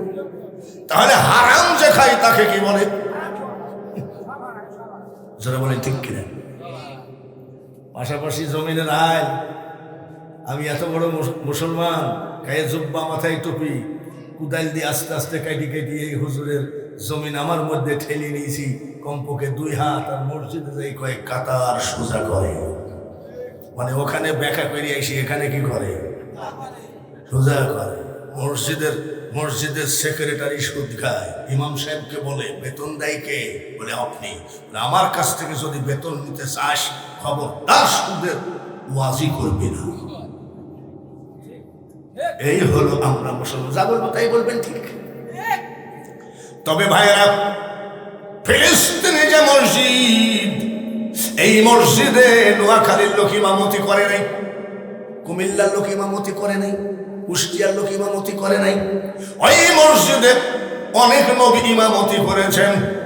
আখেরি পয়গম্বর নবী মুহাম্মদুর রাসূলুল্লাহ সাল্লাল্লাহু আলাইহি সাল্লাম মিরাজের রাতে ওই মসজিদে ইমামতি করেছেন। ফিলিস্তিনের মসজিদের কথা কোরআনে আছে নাকি? সুবহানাল্লাযী আসরা বিআবদিহি লাইলাম মিনাল মাসজিদিল হারাম ইলাল মাসজিদিল। ওই মসজিদ ঘুষের টাকা দিয়ে বানানো হয় নাই, সুদের টাকা দিয়ে নয়, ফকিন্নির মতন ভিক্ষা করে করে মসজিদে বানানো হয় নাই। ওই মসজিদ 200 উটের বিনিময়ে কিনেছিলেন হযরত ইয়াকুব আলাইহিস সালাম। উনি ওখানে মসজিদ বানাইছিলেন, আর এই মসজিদের অল কমপ্লিট কাজ করলেন দাউদ আলাইহিস সালামের বেটা হযরত সুলাইমান আলাইহি ওয়াসাল্লাম। তার রাজমিস্ত্রি কামলা ছিল হলো জিন জাতি। ঠিক কিনা? সমুদ্রের তলদেশ থেকে দামি দামি পাথর বের করে করে মসজিদ বানানো, লাইটবিহীন। ওই পাথরের আলোতে 70 কিলোমিটার আলোকিত হয়ে যায়। ওই মসজিদ ওরা দখল করতে পারবে নাকি? ওই মসজিদের পাশে, ফিলিস্তিনের ওই মসজিদের আশেপাশেই মিল্লাতা আবিকুম ইব্রাহিম ওয়া সাম্মাকুমুল মুসলিমিন, মুসলিম জাতির পিতা ইব্রাহিম আলাইহিস সালামের বাড়ি ছিল ওই জায়গায়। শুধু তাই না, বহু নবীর বাড়ি ওই জায়গায় ছিল। ওগুলো আমি বলতে চাই না, আমি যেটা বলার জন্য রেডি হয়ে আসছি। ইনশাআল্লাহ একটু খালি দোয়া করতে হবে, আমরা তো পারবো না। তার কারণ আমাদের ফ্লাইট ভাড়া তো দূরের কথা, নসিমন ভাড়াই তো নেই। আমরা যে একটু ফিলিস্তিনে যাই, ওই শালাদেরকে একটা পাথর মারবো সে ক্যাপাসিটি তো নাই। তাহলে আমাদের ঈমান রাখতে হবে এবং সবসময় চোখের পানি ফেলতে হবে, জোরে বলেন ঠিক কিনা? তবে মুসলিম যে জিতবে, এবার আপনি বলতে পারেন যে হুজুর আপনারা খালি ওয়াজে এসে বললেন ফিলিস্তিন জিতবে। তো ফিলিস্তিনের মুসলমানকে তো সবাই ধ্বংস করে দিল। জয় হতে গেলে আগে ক্ষয় হওয়া লাগে কি লাগে না? জয় হতে গেলে কি হবে? ইমাম মেহেদী আলাইহিস সালাম আসবেন, ওই কাফের বেঈমানের দল মেহেদী আলাইহিস সালামের পাঁচটা গোলাম হয়ে যাবে। করবে কিনা? আল্লাহ করবে। কে করবে? আচ্ছা বলেন তো, নমরুদ বলল যে আল্লাহর সাথে যুদ্ধ করবে, সেনাবাহিনী কি পাঠাইছিল আল্লাহ? ওর গোষ্ঠী সাফ করেছে কিনা? জোরে কোন ঠিক কিনা? নূহ আলাইহিস সালামকে আল্লাহ বললেন জাহাজ বানাও, জাহাজের মধ্যে পায়খানা করেছিল। তো নূহ আলাইহিস সালাম বলছে দেখছেন মাবুদ কি বিয়াদব, আপনি জাহাজ বানাতে বললেন আর এই জাহাজের মধ্যে পায়খানা করে ফেললেন। তা বলছে তুমি চুপ থাকো, ওদেরকে দিয়ে পরিষ্কার করো।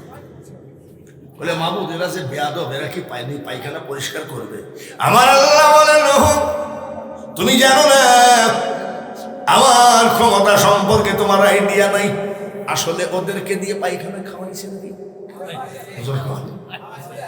এবার আসেন ফিরাউন, এবার আরেক মস্তা। নমরুদ তো বলছে আল্লাহর সাথে যুদ্ধ করবো, এই ফিরাউন আবার বলছে আমি নিজেই আল্লাহ, আমাকে সেজদা দেয়। বাবা রে, আর এক লাপিত, যুগে যুগে লাপিত বাইর হয়, ওই লাপিত আবার গুখাই মরে, ঠিক কিনা? ফিরাউন মা বাপ মারা গেল, এতিম হয়ে গেল। ফিরাউন এতিম হয়ে গেল, মা বাপ মারা গেল, এতিম। হাড়ি পাতিল ডেক ডেকছি উদাল সাপল বিক্রি করে খাইল। হাড়ি পাতিল ডেক ডেকছি উদাল সাপল সব বেশি খাইল। যখন আর কিছু থাকলো না তখন ভাই ভাই কিছু মনে করেন আপনি আমার ধর্ম ভাই, 5,000 টাকা দেন, কালকে দিব। জিন্দেগি তার দেখা করে না, দোকান থেকে বাকি আনে, কালকে দিয়ে যাব।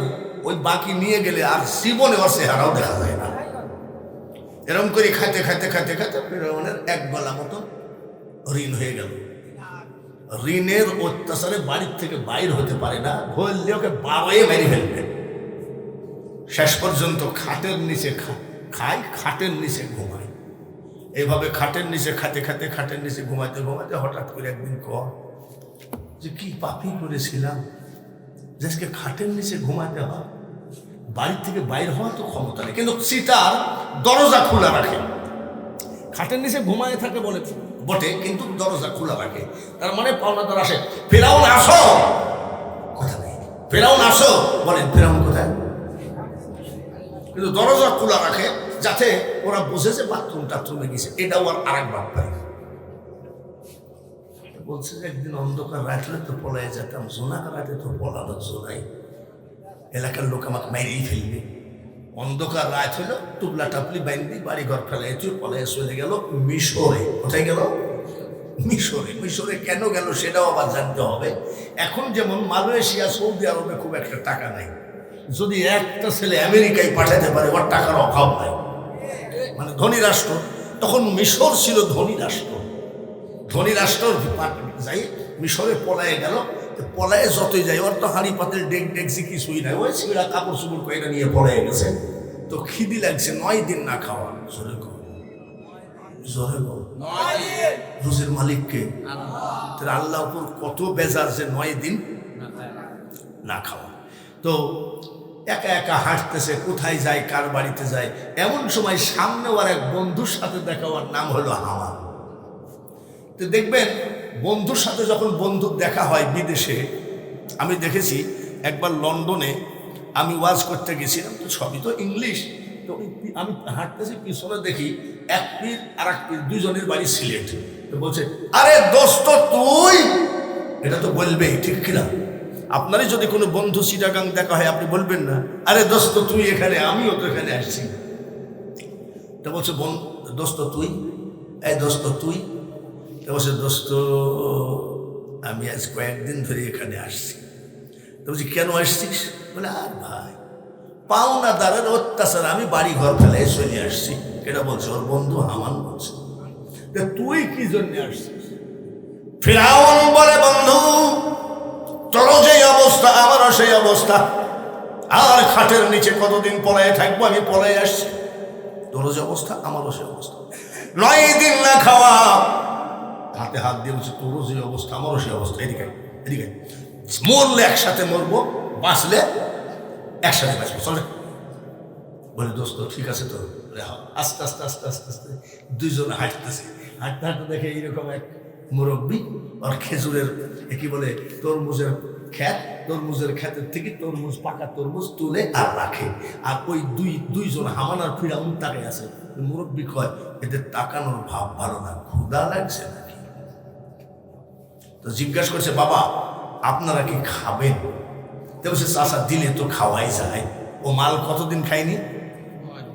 জোরে কোন সারাদিন ইফতারি রোজা থাকিস, ইফতারি আসলে মনে হয় আজান দেয় না কেন, ঘড়ির টাইম ঘুরে না কেন, ব্যাপারটা কি? যেই আজান দেয় আর প্লেট সহ খাইয়ে ফেলবে, এরকম ভাব হয় না? আর ও খাই নাই 9 দিন। মুরব্বী দুইজনকে 2টা বড় দিয়েছে, কি বলে তরমুজ দিয়েছে 2টা। ব্যাস 5 মিনিটের মধ্যে বসাই দিয়েছে। মুরব্বী বলছে কি কতদিনই খাই নাই। আরে বাবাজি শোনেন, আপনারা কি কামলা টামলা দিবেন নাকি? বলে চাচা কিছু মনে করেন না, আমরা কামলা খুঁজতেছি। তাই নাকি? আমরা কামলা খুঁজতেছি। আমার এই জায়গায় কাম খুঁজতেছি, আমার এই জায়গায় কামলা দিবা? বলে রাজি আছি। আচ্ছা বলো, তোমাদের কাজ হবে তোর পাকা তরমুজ তুলবা, বাজারে বিক্রি করে আমাকে টাকা জমা দিবা, কিন্তু তোমাদের বেতন মাসিক লিবা না সাপ্তাহিক না ডেলি? বলছে চাচা ডেলি হাজিরাটা দিয়ে। বলছে ঠিক আছে ডেলি হাজিরা দিব যা, কিন্তু খবরদার আস্তে আস্তে আমি বেতন বাড়াবো, চুরি করবা না। ফিরাউন কি ইমানদার না বেঈমান? সাধু না চোর? ফিরাউন কে চাচা আপনি লোক ছিলেন না,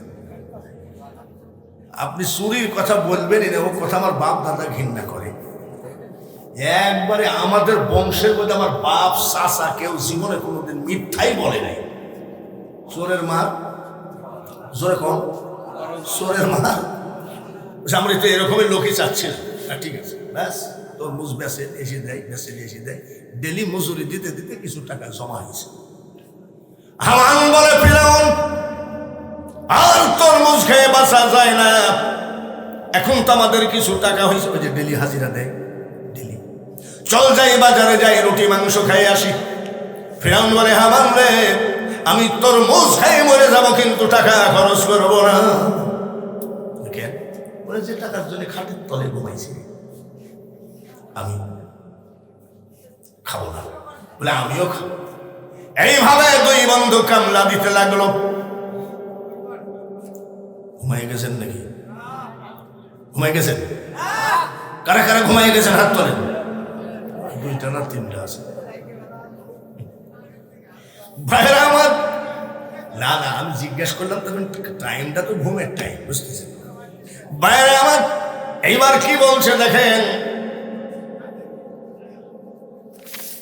হঠাৎ করে প্রধানমন্ত্রী মারা গেছে। প্রধানমন্ত্রী মিশরের প্রধানমন্ত্রী মারা গেল। ও না, হঠাৎ করে বাদশা একটা সরকারি চাকরির ডিক্লার দিল। এই সরকারি চাকরি হবে গোরস্থানের নাইট গার্ড, গোরস্থানের দারোয়ান। বেতন হবে সরকারি, বেতন হবে সরকারি। চাকরির কি এখন দাম আছে? জোরে করে আছে নাকি? ওরে বাপরে, সরকারি চাকরি মানে বিশাল ব্যাপার। গোরস্থানের চাকরির বিজ্ঞপ্তি দিল। বিজ্ঞপ্তি দেখে ফিরাউন চাকরিতে পরীক্ষা দিল। মিশরের প্রধানমন্ত্রী রাষ্ট্রপতি বললেন শরীর স্বাস্থ্য ভালো, একে দাও। গোরস্থানে গেলে তোমার একটু স্বাস্থ্য ভালো হওয়া দেখবে, আবার সাহসীও তো হওয়া দেখবে। জোরে বলেন ঠিক কিনা? গোরস্থানে যে কোনো, আমাকে সেদিন এক লোক বলছে যে একটা তাবিজ দিয়েন তো। কিসে? বলে আমি সব সাহস ভরা, কিন্তু গোরস্থানের পাশ দিয়ে গেলে আমার শরীর কাঁপে। তাই ভাই আমারও কাঁপে, আমি ওই তাবিজ দিতে পারবো না। একে যাও, চাকরিটা দিয়ে দিল। বেসরকারি না সরকারি? জোরে বল। সরকারি চাকরি দিয়ে বাহ, কাজটা হয়ে গেল। ফিরাউন বলে হামান রে, এই দেখ কাঁচা খুলতে দেরি লাগে,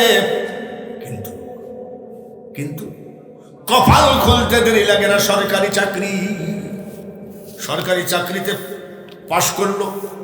ফিরাউনকে গোরস্থানে সরকারি চাকরিতে জয়েন করলো।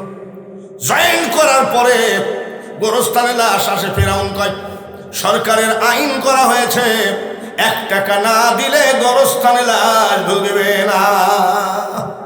এরকম ফিরাউন বাংলার জমিনে আছে কি নেই? কিসের উপরে চান্দা তুলতেছে? লাশের। লোক চিন্তা করছে 1 টাকাই তো, আবার কে মন্ত্রী বরাবর দরখাস্ত করে এই নাও। এইভাবে লাশ প্রতি 1 টাকা করে নেয়, সরকারি বেতনও পায়। হঠাৎ করে ওই এলাকার ভিতরে ভাইরাস ঢুকলো। কি ঢুকলো? ভাইরাস মানে করোনা ভাইরাস না, কলেরা, বসন্ত মহামারী। আগে হতো, আমরা যখন ছোট ছিলাম হতো। এ তো ফালতু ভাইরাস, ভয়ে চশমায় হাত দেয় না, ভাইরাস আছে। মোবাইলে ভাইরাস আছে, পোস্টারে ভাইরাস আছে। মা মরে গেলে বা ছেলে জানা যায় না, বলে যাইস দেখে, বলে কবরে 7 দিন ভাইরাস থাকে। এই ভাইরাসটা কলেরা, বসন্ত, বহু লোক মারা গেল। প্রতিদিন 20টা 50টা করে লাশ আসে। দেখে জিজ্ঞেস করেন এই মুরব্বীকে, আমার আমি যখন ছোট কলেরা বসন্ত আসলে গ্রামকে গ্রাম সব সাফ হয়ে গেছে, হয়েছে কি হয় নাই? ওইরকম আর কি 20টা 25টা 50টা লাশ আসে। ফেরাউন ডাক দিয়ে, ফেরাউন অন্যদিকে মুখ ঘুরাই থেকে বলে ভাই খোলেন। বলে না রে ভাই, খোলার আগে কথা আছে। বলে কি কথা? বর্তমানে রাষ্ট্রপতি আইন করেছে ভাইরাসের লাশ 2 টাকা, আর এমনি লাশ কত? জোরে কম 2 টাকা করে নিতে নিতে 2 বস্তা টাকা হয়ে গেল। ফিরাউন ডাক দিয়ে কয় হামান রে, তুই 1 বস্তা নিয়ে ঘুমা, আমি 1 বস্তা নিয়ে ঘুমাই। এই টাকার জন্য বাড়ি ঘর ফেলায় রাতের অন্ধকারে পলায় এসেছি। ঘুমায় আসে টাকারে সময় মতো আসলে। সকালবেলায় ঘুম থেকে উঠে ফিরাউন বলছে আমি তো রাষ্ট্রপতি, কি বলে প্রধানমন্ত্রীর সাথে দেখা করতে যাবো। হামান বলছে তুই তো জবর লাপিত দেখছি, প্রধানমন্ত্রী কি তোর মতন ফকিরের সাথে দেখা করবে নাকি? দেখা করবে না কেন? আমি তো সরকারি চাকরি করি। বলছে ভাই আমাকে নিয়ে যাস তো যাওয়ার সময়, যে তোরও ছিলে আমিও প্রধানমন্ত্রীর চেহারাটা দেখবো। 2 জন গেছে।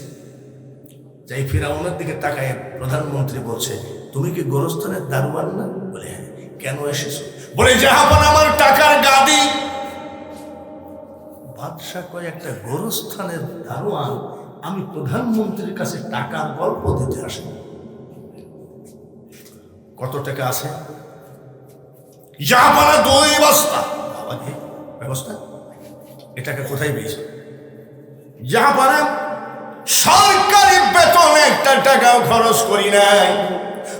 প্রথম লাশপতি 1 টাকা করে নিয়েছি, আর ভাইরাস এই যে মহামারীতে মারা গেল 2 টাকা করে ঝাড়িয়েছি। বাদশাহ চিন্তা করতেছে কি সিটার রে, লাশের উপরেও চান্দাবাজি। আমাদের দেশে এরকম সিটার নেই, লাশের উপরেও চান্দাবাজি। ঠিক আছে, তো তোমার টাকা যেভাবে হোক সিটারি বাটপারি করে কামাইছো, ভালো কথা, তা আমার কাছে গল্প দিচ্ছ কেন? ফিরাউন বলে জাহাপানা আপনার কাছে গল্প দেওয়ার আমার একেবারে মূল্যহীন। আপনি বাদশাহ আর আমি দারোয়ান, কেন দিচ্ছ? কেন দিচ্ছ? জাহাপানা কিছু মনে করবেন না, আমি এই জন্যে বলছি 10 বছর 5 বছর 15 বছর অনেক গরিব কাঙ্গাল জমিনের খাজনা দিতে পারে নাই, ট্যাক্স দিতে পারে নাই। আমার টাকাগুলো দিয়ে আমি সকল গরিবদের ট্যাক্স খাজনাগুলো দিয়ে দিতে চাই। বাদশা কয় চোর হলে কি হবে, ইমানও তো আছে। চোর হলে কি হবে? যা দিয়ে দাও গা।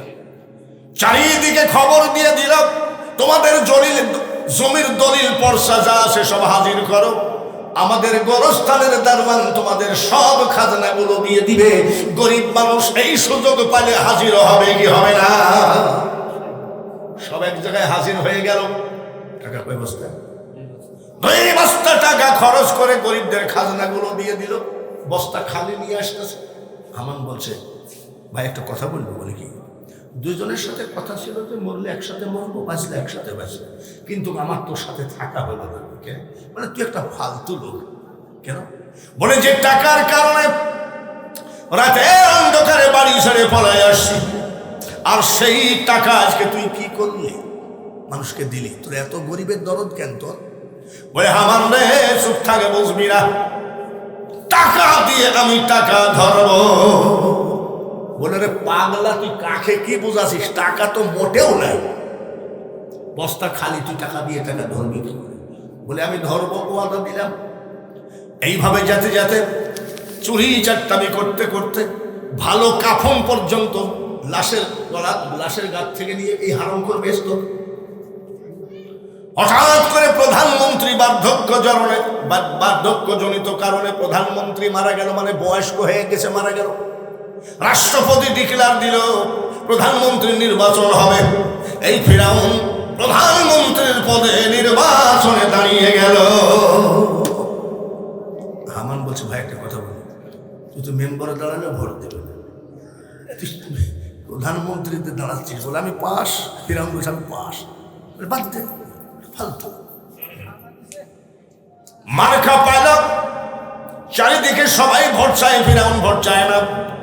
হামান বলছে, ফিরাউন রে, তুই ভোটে দাঁড়ালি ঠিকই, ভোট চাইতে যাইস না কেন? ফিরাউন বলে, হামান রে, আমি যদি ভোট চাইতে যাব রে, তাহলে 2 বস্তা টাকা কেন গরিবকে দিলাম? গ্রামে গঞ্জে গিয়ে দেখ, গরিবরাই আমার পক্ষে ভোট চেয়ে বেড়ায়। কথা ঠিক কিনা?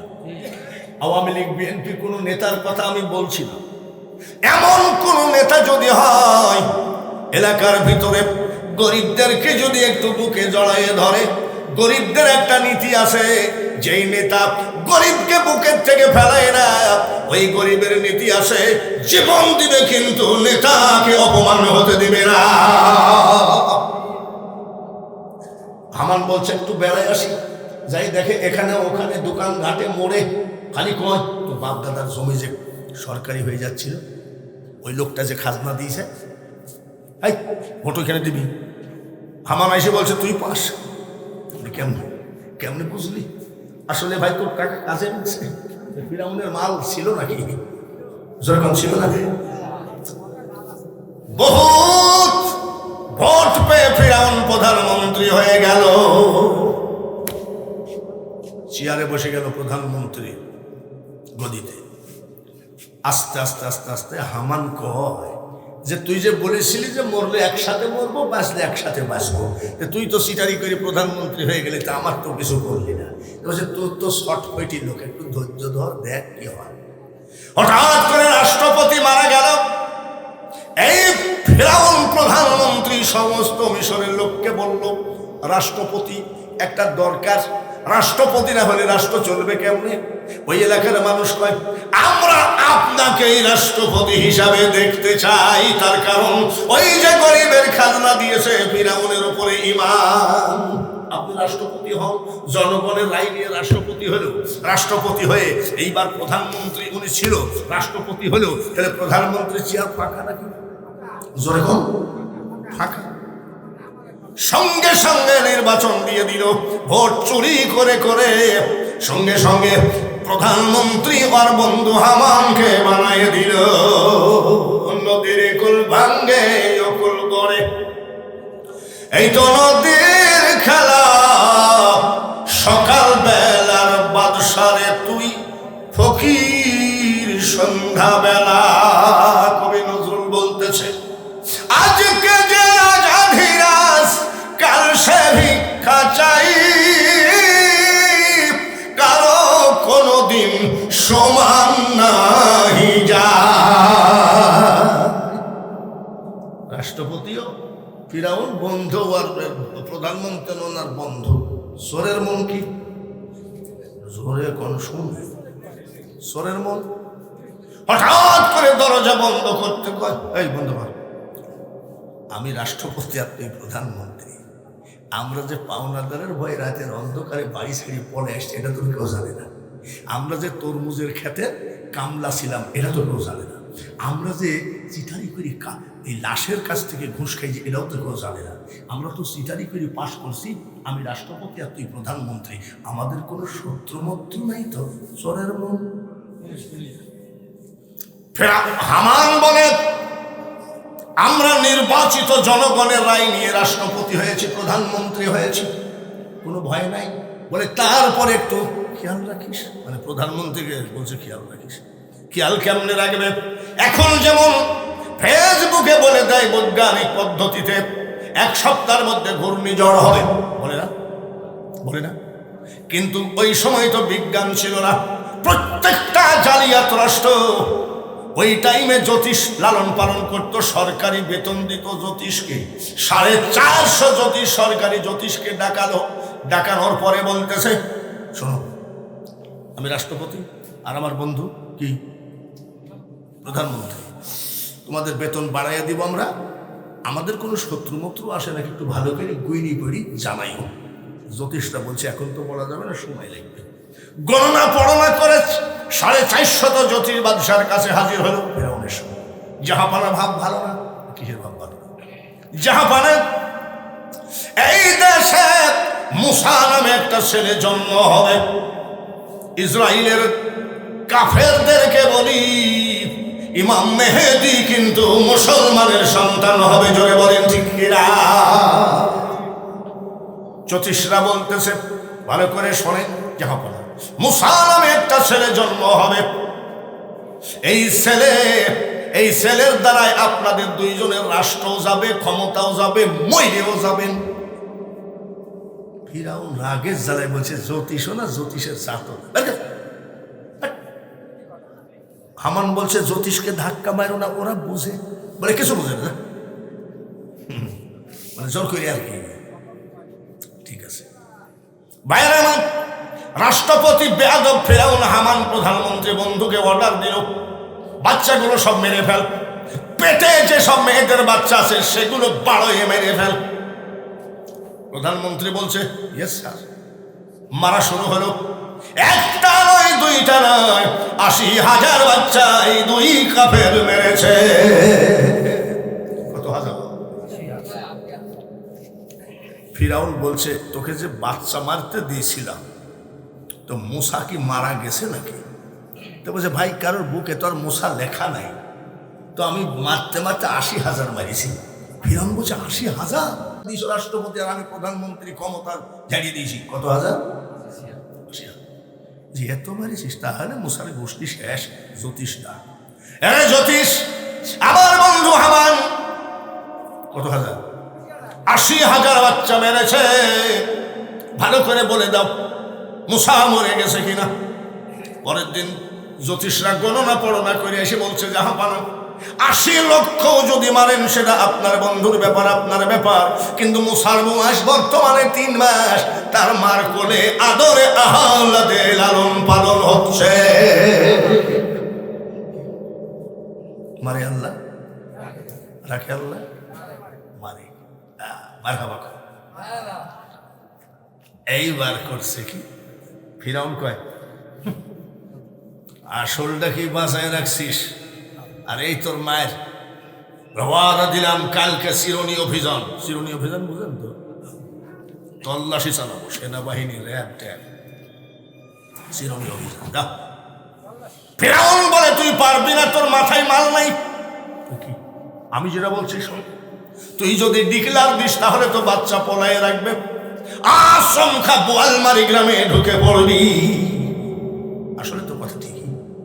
বাংলাদেশের প্রধানমন্ত্রী শেখ হাসিনা উনি যদি টেলিভিশনের পর্দায় বলেন কাল র্যাব, সেনাবাহিনী, বিডিআর বোয়ালমারি গ্রামে ঢুকবে সন্ত্রাস দমন করতে, যদি টেলিভিশনের পর্দায় শুনে বোয়ালমারির একটা সন্তানও বাড়িতে থাকবে না, সব পলাবে শ্বশুর বাড়ি, বলে তুই ডিক্লার দিস কেন? ডিক্লার দিলে থাকে নাকি? যা পায়ে সালাম করে বলছে ওস্তাদ তোর মাথায় বুদ্ধি আছে। বলে বুদ্ধি না থাকলে কি এমনি কি রাষ্ট্র দখল করে বসে আছে, বুঝিস না? এইবার ডিক্লার আর দিবে না। ১০ জন পুলিশ নিয়ে প্রধানমন্ত্রী মুসা আলাইহিস সালামের বাড়ির দিকে রওনা দিল। কজন পুলিশ? মুসা আলাইহিস সালামের একটা বোন, নাম হলো মারিয়ম, 11 বছর, নীল দরিয়ার কিনারে ছাগল চড়াচ্ছিলেন। ছাগল ফেলায় দিয়ে দৌড়ে গিয়ে বলছে মা গো আমার ভাইকে বাঁচাও, ওগো মা আমার ভাই ছাড়া আমার জীবন অসল, ভাই বড় রক্তের বাঁধন, আমরা লাঠালাঠি করি শুধু ভাবিদের কারণ। হাসে কে?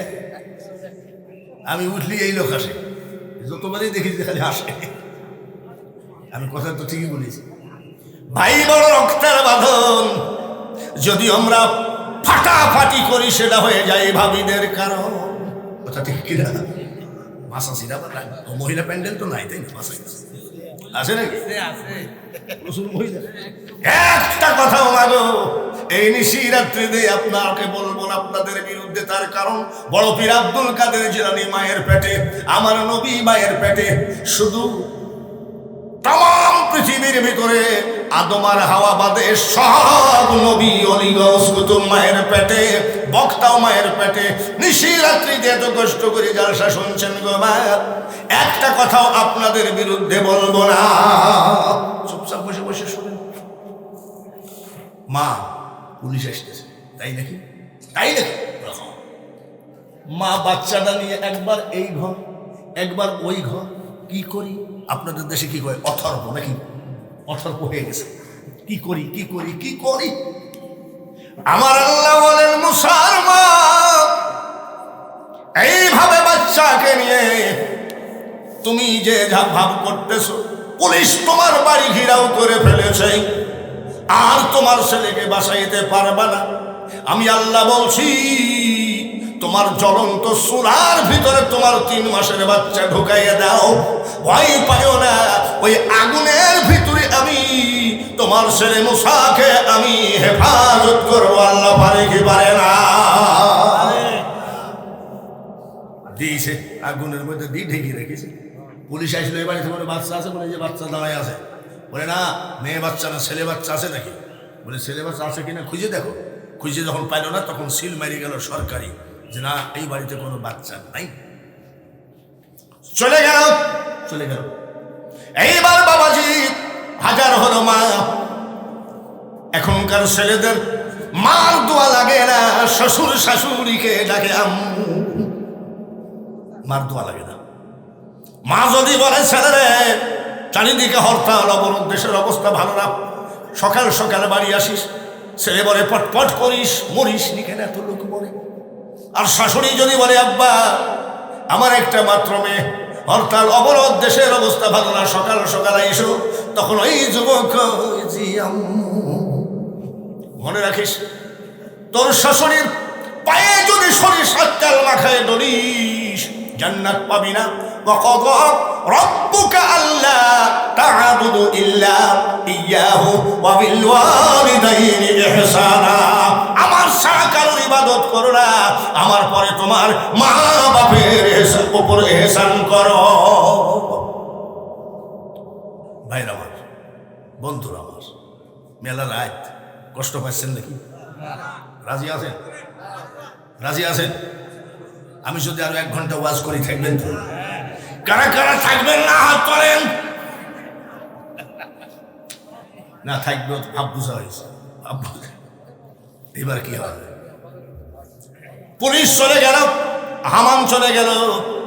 মা ডাক দিয়ে একটা চামচ দিয়ে বলছে, তোর ভাইয়ের হাড় গুলো তুলে নিয়ে এক জায়গায় পুঁতে রেখে আমি বুকটা ফাটায় কান্দি। মেয়েটা ডাক দিয়ে কয়, মা আমি আমার ভাইয়ের পোড়া হাড্ডি দেখলে আমি নিজেই হার্ট ফেল করবো। বলছিস মা, যা মা, তোর ভাইয়ের পোড়া হাড্ডিগুলো নিয়ে। মেয়েটা যখন শুনলো না, মা নিজে গিয়ে হাড্ডিগুলো আস্তে করে নিয়ে আসবে, আস্তে করে নিয়ে আসবে, এক জায়গায় পুঁতে রাখবে।